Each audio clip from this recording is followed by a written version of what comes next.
Hello friend, welcome back to our channel. जैसा कि आप लोगों को पता होगा कि एनसीईआरटी ऑनलाइनर हम लोग रिवीजन कर रहे थे। इसी में आज हम लोग का चौथा क्लास है। इससे पहले मैंने 3 वीडियो अपलोड कर चुका हूं।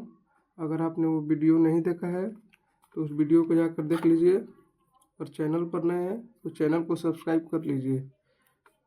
चलिए तो मैं आज स्टार्ट करता हूं। पेज नंबर 15 से आज हम लोग स्टार्ट करेंगे और देखते हैं कितना पेज तक जाता है। तो चलिए आज इसमें हम लोग पढ़ेंगे राज्य के नीति निदेशक तत्व। राज्य के नीति निदेशक तत्वों के बारे में हम लोग जानेंगे। चलिए इसमें आज का पहला क्वेश्चन है कि राज्य के नीति निदेशक सिद्धांतों को भारतीय संविधान में शामिल किए जाने का क्या उद्देश्य है। क्वेश्चन है कि राज्य के नीति निदेशक सिद्धांतों को भारतीय संविधान में शामिल किए जाने का क्या उद्देश्य है। तो इसका आंसर होगा सामाजिक और आर्थिक लोकतंत्र को स्थापित करना। इसका आंसर क्या होगा? सामाजिक और आर्थिक लोकतंत्र को स्थापित करना। चलिए नेक्स्ट क्वेश्चन है कि कल्याणकारी राज्य की संकल्पना का समावेश संविधान के किस भाग में किया गया है। क्वेश्चन है कि कल्याणकारी राज्य की संकल्पना का समावेश संविधान के किस भाग में किया गया है। तो इसका आंसर है राज्य के नीति निदेशक सिद्धांतों में, यानी भाग 4 में। भाग 4 में क्या है? राज्य के नीति निदेशक सिद्धांत। चलिए नेक्स्ट क्वेश्चन है कि भारतीय संविधान में किसके अंतर्गत पंचायती राज प्रणाली की व्यवस्था की गई है। क्वेश्चन है कि भारतीय संविधान में किसके अंतर्गत पंचायती राज प्रणाली की व्यवस्था की गई है। तो इसका आंसर होगा राज्य के नीति निदेशक सिद्धांतों के अंतर्गत। राज्य के नीति निदेशक सिद्धांतों के अंतर्गत। चलिए एक नोट्स बनाकर लिख लीजिएगा कि समान आचार संहिता राज्य के नीति निदेशक तत्वों का भाग नहीं है, किंतु समान नागरिक संहिता नीति निदेशक का तत्व है। काफ़ी कंफ्यूजिंग लाइन है, थोड़ा इसको देख लीजिएगा कि समान आचार संहिता राज्य के नीति निदेशक तत्वों का भाग नहीं है, किंतु समान नागरिकता संहिता नीति निदेशक तत्व है। चलिए नेक्स्ट क्वेश्चन है कि नीति निदेशक सिद्धांत वाद योग्य नहीं है। नीति निदेशक सिद्धांत जो है वाद योग्य नहीं है। चलिए नेक्स्ट क्वेश्चन हम लोग चलते हैं कि समान नागरिक संहिता विधेयक। समान नागरिक संहिता विधेयक पारित करने वाला पहला राज्य कौन सा है। बढ़िया क्वेश्चन है, इसको देख लीजिएगा। समान नागरिक संहिता विधेयक पारित करने वाला पहला राज्य कौन सा है। तो इसका आंसर होगा उत्तराखंड। चलिए नेक्स्ट क्वेश्चन है कि भारत के संविधान में समान कार्य के लिए समान वेतन के अधिकार का प्रावधान कहाँ किया गया है। क्वेश्चन है कि भारत के संविधान में समान कार्य के लिए समान वेतन का अधिकार का प्रावधान कहाँ किया गया है। तो इसका आंसर होगा राज्य के नीति निदेशक सिद्धांतों में। राज्य के नीति निदेशक सिद्धांतों में। चलिए एक नोट्स और बनाकर लिख लीजिएगा। पुरुषों और स्त्रियों दोनों का समान कार्य के लिए समान वेतन राज्य के नीति निदेशक तत्वों में निहित है, यानी पुरुष हो या महिला उनको समान कार्य के लिए समान वेतन दिया जाएगा, ऐसा बताया गया है राज्य के नीति निदेशक सिद्धांत में। चलिए नेक्स्ट क्वेश्चन पर चलते हैं हम लोग। राज्य के नीति निदेशक सिद्धांतों में कौन सा अनुच्छेद अंतर्राष्ट्रीय शांति और सुरक्षा के संवर्धन से संबंधित है। क्वेश्चन है कि राज्य की नीति निदेशक सिद्धांतों में कौन सा अनुच्छेद अंतर्राष्ट्रीय शांति और सुरक्षा के संवर्धन से संबंधित है। तो इसका आंसर होगा आर्टिकल 51। चलिए नेक्स्ट क्वेश्चन है कि राज्य के नीति निदेशक सिद्धांत एक ऐसा चेक है जो बैंक की सुविधा अनुसार अदा किया जाता है। यह कथन किसका है। क्वेश्चन है कि राज्य के नीति निदेशक सिद्धांत एक ऐसा चेक है जो बैंक की सुविधा अनुसार अदा किया जाता है। यह कथन किसने कहा था। तो इसका आंसर होगा के.टी. शाह ने। इसका आंसर होगा के.टी. शाह ने। चलिए अब हम लोग और देखते हैं, आगे देख लेते। चलिए अब हम लोग आगे देखते हैं कि नीति निदेशक तत्वों से संबंधित महत्वपूर्ण अनुच्छेद, यानी नीति निदेशक तत्व से कौन कौन से अनुच्छेद है, आइए उनको हम थोड़ा देखते हैं। इसमें सबसे पहला आर्टिकल आ जाता है आर्टिकल नंबर 36, जिसे हम नीति निदेशक तत्वों के संदर्भ में राज्य की परिभाषा देता है। आर्टिकल नंबर 36 जो है नीति निदेशक तत्वों के संदर्भ में राज्य की परिभाषा देता है।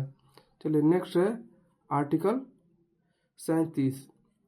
आर्टिकल 37 क्या कहता है? न्यायालय द्वारा परिवर्तनीय न होता है, यानी राज्य के नीति निर्देशक तत्व तो जो है न्यायालय द्वारा परिवर्तनीय न होना, यह ऐसा बात आर्टिकल 37 में कहा गया है। आर्टिकल 38 देखते हैं, लोक कल्याण की अभिवृद्धि के लिए सामाजिक व्यवस्था बनाना। आर्टिकल 38 में बोला गया है कि लोक कल्याण की समृद्धि के लिए सामाजिक व्यवस्था बनाना। चलिए आगे देखते हैं आर्टिकल 38 के ख। आर्टिकल 38 के ख में बोला गया है कि आय की असमानताओं को कम करने की प्रयास करना। आर्टिकल 38 में बोला गया है कि आय की असमानताओं को कम करने का प्रयास करना। चलिए नेक्स्ट आर्टिकल है आर्टिकल 39 के क। अनुच्छेद 39 के क में बोला गया है कि पुरुष और स्त्री सभी नागरिकों को समान रूप से जीविका के पर्याप्त साधन प्राप्त करने का अधिकार। आर्टिकल 39 के क में ऐसा बोला गया है कि पुरुष हो या स्त्री सभी नागरिकों को समान रूप से जीविका के पर्याप्त साधन प्राप्त करने का अधिकार हो। चलिए नेक्स्ट आर्टिकल बोला गया है कि आर्टिकल 39 के ख। आर्टिकल 39 के ख में क्या बोला गया है कि समुदाय के भौतिक संसाधनों का स्वामित्व व नियंत्रण इस प्रकार हो जिससे सामूहिक हितों की सर्वोत्तम रूप में प्राप्ति हो। आर्टिकल 39 में ऐसा बात बोला गया है 39 के ख में कि समुदाय के भौतिक संसाधनों का स्वामित्व व नियंत्रण इस प्रकार हो जिसमें सामूहिक हितों की सर्वोत्तम रूप में प्राप्ति हो। चलिए नेक्स्ट आर्टिकल देखते हैं आर्टिकल 39 के ग। आर्टिकल 39 के ग में क्या बोला गया है कि आर्थिक व्यवस्था इस प्रकार चले जिससे धन और उत्पाद साधनों का सर्वसाधारण के लिए अतिकारी संकेंद्रण न हो।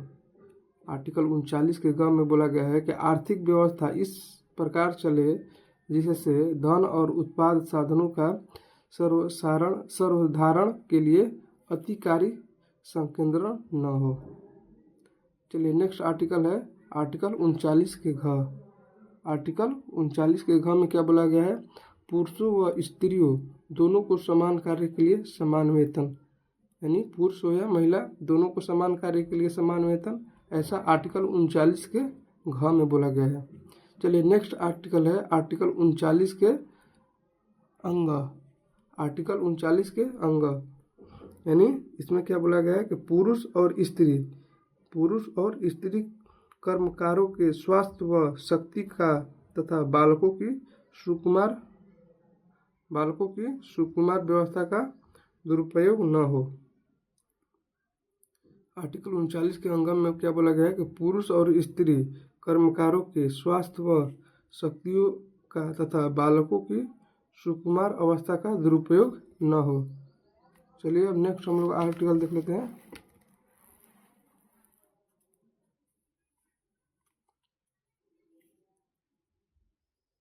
नेक्स्ट आर्टिकल है आर्टिकल नंबर 40 जो कि ग्राम पंचायतों का गठन से संबंधित है। आर्टिकल नंबर 40 क्या कहता है? ग्राम पंचायतों का गठन से संबंधित है। चलिए नेक्स्ट आर्टिकल है आर्टिकल नंबर 41। कुछ दशाओं में काम, शिक्षा व लोक सहायता पाने का अधिकार, ऐसा बात आर्टिकल 41 में कहा गया है। आर्टिकल 41 में क्या कहा गया है? कुछ दशाओं में काम, शिक्षा व लोक सहायता पाने का अधिकार। चलिए नेक्स्ट आर्टिकल देखते हैं आर्टिकल नंबर 42। आर्टिकल 42 में क्या कहा गया है? आर्टिकल 42 काम की न्यायसंगत एवं मानवोचित दशाओं तथा समूहित सहायता, ऐसा बात आर्टिकल 42 में कहा गया है। आर्टिकल 42 में क्या कहा गया है कि काम की न्यायसंगत एवं मानवोचित दशाएं तथा प्रस्तुति सहायता। चलिए नेक्स्ट आर्टिकल है आर्टिकल 43। आर्टिकल 43 में क्या बोला गया है कि कर्मकारों के लिए निर्वाह मजदूरी आदि। चलिए नेक्स्ट अब हम लोग देखते हैं नेक्स्ट आर्टिकल। चलिए नेक्स्ट आर्टिकल है आर्टिकल 43 के क। नेक्स्ट आर्टिकल है आर्टिकल 43 के क। इसमें क्या बोला गया है कि उद्योगों के प्रबंधन में कर्मकारों का भाग लेना। उद्योगों के प्रबंधन में कर्मकारों का भाग लेना, ऐसा बात आर्टिकल 43 के ख में बोला गया है। चलिए नेक्स्ट आर्टिकल है आर्टिकल 43 के ख। आर्टिकल 43 के ख में क्या बोला गया है कि सहकारी समितियों के स्वैच्छिक गठन, स्वायत्त संचालन, लोकतांत्रिक नियंत्रण तथा व्यावसायिक प्रबंधन को बढ़ावा देना। आर्टिकल 43 के ख में बोला गया है कि सहकारी समितियों के स्वैच्छिक गठन, स्वायत्त संचालन, लोकतांत्रिक नियंत्रण तथा व्यावसायिक प्रबंधन को बढ़ावा देना। चलिए नेक्स्ट है आर्टिकल 44। आर्टिकल 44 में बोला गया है कि सभी नागरिकों के लिए एक समान नागरिक संहिता। आर्टिकल 44 में बोला गया है कि सभी नागरिकों के लिए एक समान नागरिक संहिता। चलिए नेक्स्ट आर्टिकल है आर्टिकल नंबर 45। आर्टिकल नंबर 45 में बोला गया है कि 6 वर्ष से कम आयु के बच्चों के लिए निःशुल्क व अनिवार्य शिक्षा का प्रावधान करना। ऐसा बात आर्टिकल 45 में बोला गया है। आर्टिकल 45 में क्या बोला गया है कि 6 वर्ष से कम आयु के बच्चों के लिए निःशुल्क व अनिवार्य शिक्षा का प्रावधान करना। चलिए नेक्स्ट आर्टिकल देखते हैं आर्टिकल 46। आर्टिकल 46 में बोला गया है कि SC ST दुर्बल वर्गों के शैक्षिक व आर्थिक हितों की अभिवृद्धि। आर्टिकल नंबर 46 में क्या बोला गया है कि SC ST दुर्बल वर्गों के शैक्षिक व आर्थिक हितों की अभिवृद्धि। चलिए नेक्स्ट आर्टिकल देखते हैं आर्टिकल नंबर 47। आर्टिकल नंबर 47 में क्या बोला गया है, पोषाहार स्तर और जीवन स्तर तथा लोक स्वास्थ्य में सुधार तथा हानिकारक नशीले पदार्थों के उपयोग पर प्रतिबंध। ऐसा बात आर्टिकल 47 में बोला गया है कि पोषाहार स्तर और जीवन स्तर तथा लोक स्वास्थ्य में सुधार तथा हानिकारक नशीले पदार्थों के उपयोग पर प्रतिबंध लगाना। ऐसा बात आर्टिकल 47 में बोला गया है। नेक्स्ट आर्टिकल है आर्टिकल नंबर 48। आर्टिकल 48 में क्या बोला गया है, कृषि और पशुपालन में आधुनिक और वैज्ञानिक प्रणालियों का प्रयोग करना, गायों, बछड़ों तथा अन्य दुधारू पशुओं के वध पर प्रतिबंध एवं उनकी नस्लों में सुधार के प्रयास करना। ऐसा आर्टिकल नंबर 48 में बोला गया है कि कृषि और पशुपालन में आधुनिक और वैज्ञानिक प्रणालियों का प्रयोग करना, गायों, बछड़ों तथा अन्य दुधारू पशुओं के वधों पर प्रतिबंध एवं उनकी नस्लों में सुधार का प्रयास करना। चलिए नेक्स्ट आर्टिकल है आर्टिकल नंबर 48 के क। आर्टिकल 48 के क में क्या बोला गया है कि पर्यावरण का संरक्षण व संवर्धन और वन तथा वन्य जीवों का रक्षा करना। आर्टिकल नंबर 40 के क में क्या बोला गया है कि पर्यावरण का संरक्षण व संवर्धन और वन तथा वन्य जीवों की रक्षा करना। चलिए नेक्स्ट आर्टिकल है आर्टिकल नंबर 49। आर्टिकल नंबर 49 में क्या बोला गया है कि राष्ट्रीय महत्व के कलात्मक या ऐतिहासिक अभिरुचि वाले स्मारकों या स्थानों या वस्तुओं का संरक्षण करना। आर्टिकल 49 में बोला गया है कि राष्ट्रीय महत्व के कलात्मक या ऐतिहासिक अभिरुचि वाले स्मारकों या स्थानों या वस्तुओं का संरक्षण करना। चलिए नेक्स्ट आर्टिकल है आर्टिकल नंबर 50। आर्टिकल 50 में क्या बोला गया है, कार्यपालिका से न्यायपालिका का पृथक्करण। आर्टिकल 50 में क्या बोला गया है कि कार्यपालिका से न्यायपालिका का पृथक्करण। चलिए नेक्स्ट आर्टिकल है आर्टिकल नंबर 51। आर्टिकल नंबर 51 इसमें क्या बोला गया है कि अंतर्राष्ट्रीय शांति और सुरक्षा की अभिवृद्धि। आर्टिकल नंबर 51 में क्या बोला गया है, अंतर्राष्ट्रीय शांति और सुरक्षा की अभिवृद्धि। चलिए हम लोग पेज नंबर 15 को देख चुके हैं और पेज नंबर 15 का जो पेज नंबर 15 पढ़ चुके हैं और पेज नंबर 15 के जो नोट्स है, लास्ट वाला नोट्स काफ़ी इम्पोर्टेंट रहता है, इसी को हम लोग देख लेते हैं इसमें क्या लिखा गया है। चलिए इसमें लिखा गया है कि मूल अधिकार कानूनी रूप से मान्य है, जबकि नीति निर्देशक तत्वों को नैतिक एवं राजनीतिक मान्यता प्राप्त है। क्वेश्चन है कि मूल अधिकार कानूनी रूप से मान्य है, जबकि नीति निर्देशक तत्वों को नैतिक तथा राजनीतिक मान्यता प्राप्त है। चलिए अब हम लोग पेज नंबर 16 की ओर बढ़ते हैं और देखते हैं कि पेज नंबर 16 में क्या लिखा गया है। चलिए तो हम लोग पेज नंबर 16 का देखते हैं कि 16 में क्या बोला गया है। 16 का जो टॉपिक है उसका नाम मूल कर्तव्य यानी फंडामेंटल ड्यूटीज। चलिए मूल कर्तव्य के बारे में हम लोग देख लेते हैं कि इसमें क्या क्या बोला गया है। चलिए इसमें पहला क्वेश्चन है कि किस देश के संवैधानिक प्रावधानों से प्रभावित होकर भारतीय संविधान में मूल कर्तव्यों को शामिल किया गया है। तो इसका आंसर होगा सोवियत संघ यानी यूएसएसआर यानी रूस को हम लोग सोवियत संघ बोलते हैं। मूल कर्तव्यों का प्रावधान सम्मिलित किया गया है। चलिए नेक्स्ट क्वेश्चन है कि भारतीय संविधान के किस भाग में मौलिक कर्तव्य का उल्लेख है। मौलिक कर्तव्य का उल्लेख संविधान के किस भाग में है। तो इसका आंसर होगा भाग 4 के ए में।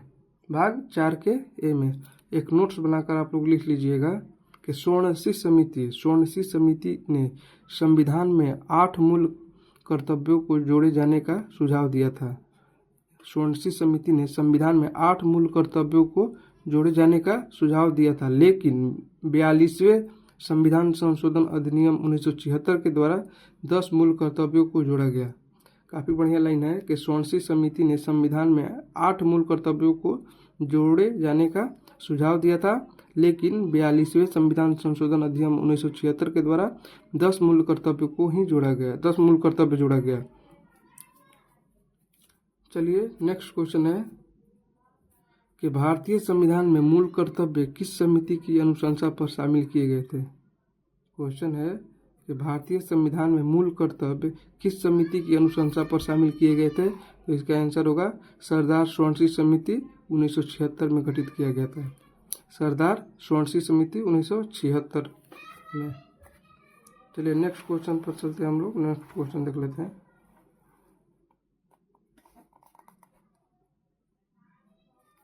नेक्स्ट क्वेश्चन है कि भारतीय संविधान में 11वें मूल कर्तव्य को किस संशोधन द्वारा जोड़ा गया था। क्वेश्चन है कि भारतीय संविधान में 11वें मूल कर्तव्य को किस संविधान संशोधन द्वारा जोड़ा गया था। तो इसका आंसर होगा 86वें संविधान संशोधन अधिनियम 2002 के द्वारा। 86वें संविधान संशोधन अधिनियम 2002 के द्वारा। चलिए नेक्स्ट क्वेश्चन है कि मूल कर्तव्यों को मुख्यतः किन 2 वर्गों में रखा जाता है। मूल कर्तव्यों को मुख्यतः किन 2 वर्गों में रखा जाता है। तो इसका आंसर होगा नैतिक कर्तव्य तथा नागरिक कर्तव्य। मूल कर्तव्यों को नैतिक कर्तव्य तथा नागरिक कर्तव्य में रखा जाता है। चलिए एक नोट्स में आप लोग लिख लीजिएगा नोट्स बनाकर कि प्राकृतिक पर्यावरण एवं वन्यजीव संरक्षण। प्राकृतिक पर्यावरण एवं वन्यजीव संरक्षण भारतीय नागरिकों के मूल कर्तव्यों में से एक है, यानी फंडामेंटल ड्यूटीज है। कौन कौन से है। तो प्राकृतिक पर्यावरण एवं वन्यजीव संरक्षण ये भी मूल कर्तव्यों के अंतर्गत आता है। चलिए नेक्स्ट क्वेश्चन है कि मूल कर्तव्यों के अंतर्गत स्वतंत्रता संग्राम के उच्च आदर्शों का सम्मान किस प्रकार का कर्तव्य माना जाता है। क्वेश्चन है कि मूल कर्तव्यों के अंतर्गत स्वतंत्रता संग्राम के उच्च आदर्शों का सम्मान किस प्रकार की कर्तव्य माना जाता है। तो इसका आंसर होगा नैतिक कर्तव्य यानी मोरल ड्यूटी माना जाता है। चलिए एक नोट्स बनाकर और लिख लीजिएगा नोट्स में कि राष्ट्रीय महत्व के स्थानों और स्मारकों की रक्षा करना। राष्ट्रीय महत्व के स्थानों और स्मारकों की रक्षा करना मौलिक कर्तव्य नहीं है, बल्कि राज्य की नीति निर्देशक तत्वों का अंग है। यानी राष्ट्रीय महत्व के जो स्थान है या स्मारक है उनका रक्षा करना यह मौलिक कर्तव्य नहीं है, बल्कि राज्य के नीति निर्देशक तत्वों के अंतर्गत आता है। चलिए नेक्स्ट क्वेश्चन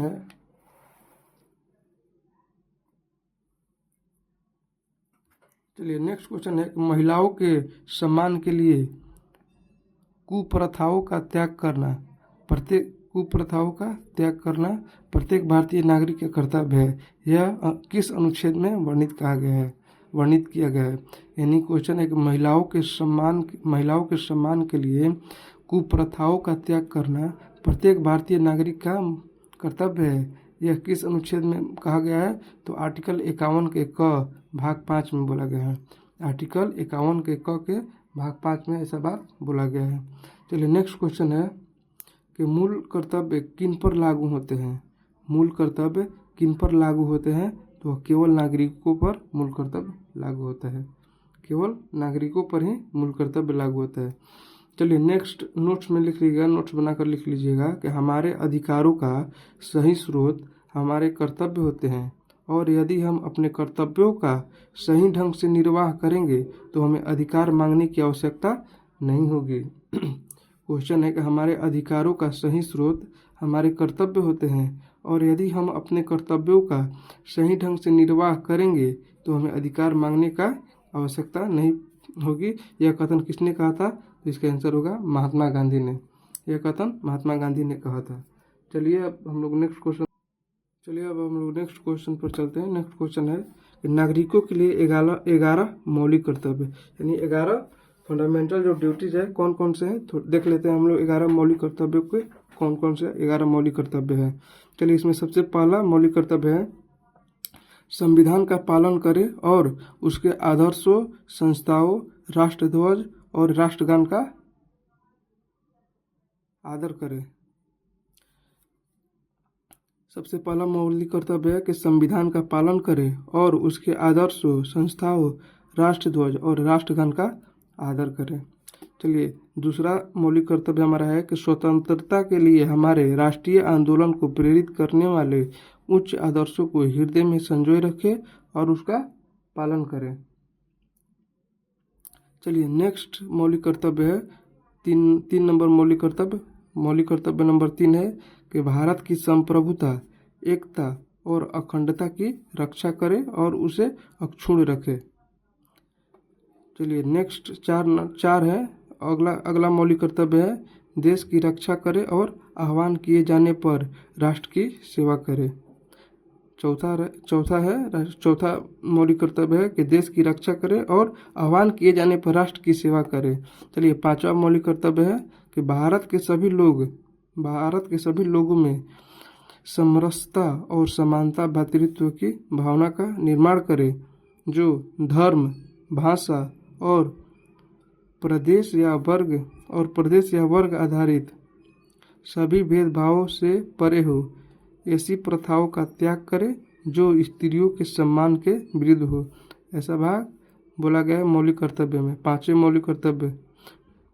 अब चले 6ठे मौलिक कर्तव्य क्या है कि हमारी सामाजिक संस्कृति की गौरवशाली परंपरा का महत्व समझे और उसका परीक्षण करें। हमारी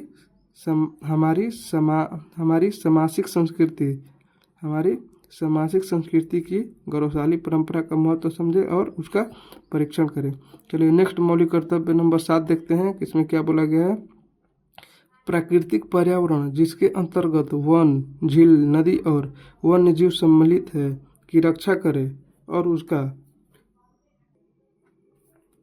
उसका संवर्धन करें तथा प्राणी मात्र के प्रति दया भाव रखें। प्राणी मात्र के प्रति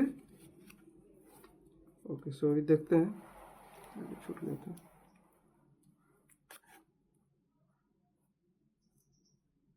चलिए नेक्स्ट हम लोग फिर से पढ़ लेते हैं कौन कौन से 7 नंबर मौलिक कर्तव्य के बारे में देख लेते हैं कि प्राकृतिक पर्यावरण जिसके अंतर्गत वन, झील, नदी, वन्यजीव सम्मिलित है की रक्षा करें और उसका संवर्धन करें तथा प्राणी मात्र के प्रति दया भाव रखें। चलिए 8 नंबर है अगला मौलिक कर्तव्य है। चलिए अगला मौलिक कर्तव्य है कि वैज्ञानिक दृष्टिकोण, मानववाद, ज्ञानार्जन तथा सुधार की भावना का विकास करें। वैज्ञानिक दृष्टिकोण, मानववाद, ज्ञानार्जन तथा सुधार की भावना का विकास करें। चलिए नेक्स्ट मौलिक कर्तव्य है 9 नंबर, देखते हैं इसमें क्या बोला गया है सार्वजनिक संपत्ति को सुरक्षित रखें और हिंसा से दूर रहें। 9वें मौलिक कर्तव्य में बोला गया है कि सार्वजनिक संपत्ति को सुरक्षित रखें और हिंसा से दूर रहें। चलिए 10वें नंबर देखते हैं कि 10वें मौलिक कर्तव्य क्या बोला गया है कि व्यक्तिगत और सामूहिक गतिविधियों के सभी क्षेत्रों में उत्कर्ष की ओर बढ़ने का सतत प्रयास करें, जिससे राष्ट्र निरंतर बढ़ते हुए प्रयत्न व उपलब्धि की नई ऊंचाइयों को प्राप्त करे। चलिए नेक्स्ट और अंतिम मौलिक कर्तव्य देख लेते हैं। क्या बोला गया है कि 6 वर्ष की आयु से 14 वर्ष की आयु के बच्चों के 6 वर्ष से 14 वर्ष की आयु के बच्चे के माता पिता और संरक्षण जो भी हो उन्हें शिक्षा के अवसर प्रदान करें और इस कर्तव्य को संविधान के 86वें संशोधन अधिनियम 2002 की धारा 4 द्वारा जोड़ा गया है। यानी बोला गया है कि 6 वर्ष की आयु से 14 वर्ष की आयु के बच्चों के माता पिता और संरक्षण जो भी हो उन्हें शिक्षा के अवसर प्रदान करे। ऐसा बात इस कर्तव्य को संविधान के 86वें संविधान संशोधन अधिनियम 2002 की धारा 4 द्वारा जोड़ा गया है। चलिए नेक्स्ट क्वेश्चन देख लेते हैं हम लोग। नेक्स्ट क्वेश्चन क्या है कि किसी व्यक्ति को राष्ट्रगान गाने के लिए बाध्य नहीं किया जा सकता है। किसी व्यक्ति को राष्ट्रगान गाने के लिए बाध्य नहीं किया जा सकता है। सर्वोच्च न्यायालय ने किस मामले में ऐसा कहा था?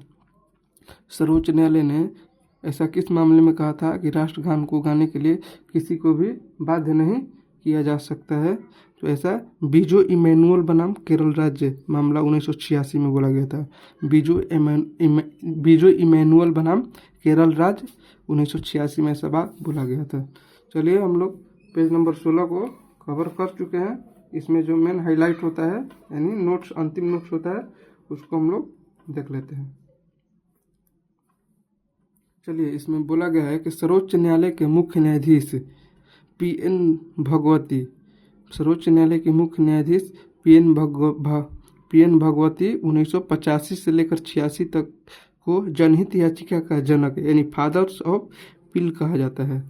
सर्वोच्च न्यायालय के मुख्य न्यायाधीश पीएन भागवती यानी 1985 से 86 को जनहित याचिका का जनक यानी फादर ऑफ पील कहा जाता है। तो चलिए आज हम लोग 2 पेज तक कवर किए हैं, 2 पेजों का रिवीजन किए हैं। ऐसे ही हम लोग आगे बढ़ेंगे और आने वाले और दिनों में हम लोग पूरे बुक को कवर करेंगे। तो आप लोग सपोर्ट बनाए रखें, इस चैनल को ज़्यादा से ज़्यादा सब्सक्राइब करें और बेल आइकन को प्रेस कर लीजिएगा ताकि मैं भी यहाँ जो भी कंटेंट डालूँ सबसे पहले आप तक की कंटेंट पहुँच जाए। चलिए तो हम लोग अपनी क्लास को यहीं पर एंड करते हैं, फिर आते हैं नेक्स्ट डे देखेंगे अगला टॉपिक क्या होता है हमारा। चलिए तब तक के लिए नमस्ते।